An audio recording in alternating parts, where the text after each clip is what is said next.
Preparing for the flight attendant video interview. If you have gotten to this step, that means you have passed the initial steps of applying online, uploading your resume, passing the personality test, and then you might get a link that's to an on-demand video interview. If you've gotten this far, that means every step that you've gone along the way, you have passed with flying colors and they want to move you on to the next step.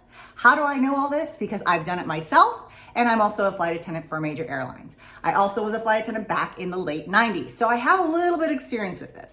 This section is gonna be in two parts. And the reason why is because a lot of us wanna jump into the video interview and just get it done, but sometimes we're not really prepared. So I'm gonna prepare you for the video interview. Step number one, the most important step is you need to research potential video interview questions. Now, how do we do this? Hello, Google. Google is going to be your best friend. So for example, you want to input American Airlines video interview questions for flight attendants or American Airlines flight attendant video interview questions. That will give you a list. But guess what? I've got a list for you at the very end that you can screenshot. I'm not going to tell you exactly what airlines they come from. A lot of airlines ask very similar questions. You just need to be prepared for it. The second step, which is also very important because one of these, this step, I didn't do this for one of these airlines and I didn't get past the video interview.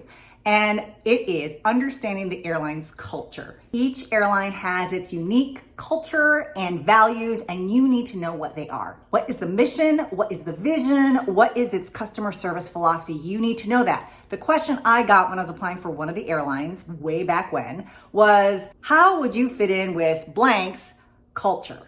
Well, I didn't know what the culture was. I didn't research it, so make sure you research that. And the last thing is you need to make sure your technical setup is good, which means you need to be in a space where you're not going to be interrupted. Nobody's going to knock on a door. Nobody's going to walk in on you. You also need to make sure you have great lighting. You need to make sure that your setup is equal. Do not do a video where you're doing this, where you're looking down on it. You need to make sure that it is even and you can be seen and you are sitting or standing depending on how comfortable you feel. Those are the three things. Now here are the questions that you might be asked, so make sure you screenshot this.